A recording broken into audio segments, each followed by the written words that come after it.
ISF এর total 23 জন প্রার্থী তালিকা প্রকাশের পর এই গতকালকে ভাঙড় বিধানসভাতে প্রার্থী হওয়ার ভাঙড়ের নওশাদ সিদ্দিকী এলেন, মানুষের একটা সাড়া মিলেছে।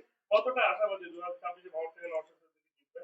আগামীকাল আমাদের আইএসএফ এর তরফ থেকে প্রার্থী যে ঘোষণা হয়েছে এবং ঘোষণা হবার পরপরই আমরা বিভিন্ন বিধানসভায় যে হারে মানুষের ঢল দেখেছি, তাতে আগামীকাল আমরা বুঝেই গিয়েছি যে আমাদের ভোট হয়ে গিয়েছে এবং নিশ্চিত আমরা জয়লাভ করেছি। বিশেষ করে আমাদের ভাঙড়, ক্যানিং, হারোয়া, তারপরে তোমার দেগঙ্গা, এমন কিছু বিধানসভা আমাদের অলরেডি আমরা জয়লাভ করে ফেলেছি। এর ফল 4 তারিখে আপনারা দেখতে পাবেন। আমরা বিপুল ভোটে কয়েকটা বিধানসভায়, বিশেষ করে আমাদের যে ভাইজান 23টা বিধানসভা আগামী কালকের যে প্রার্থীর নাম ঘোষণা করেছে, তার ভেতর থেকে মানে 90% বিধানসভার প্রার্থীরা জয়লাভ করবে। আমরা দেখেছি যে ভাঙড় বিধানসভাতে নওশাদ সিদ্দিক, ক্যানিং পূর্ব বিধানসভাতে শওকত মোল্লা।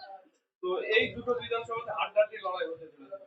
তো মানে নওশাদ সিদ্দিকী এবং আরাবুল ইসলাম কি জয়লাভ করবে আশা করছেন? অবশ্যই আমরা 100% গ্যারান্টি। ভাঙড় বিধানসভা তো আমরা 100% আমরা জয়লাভ করব।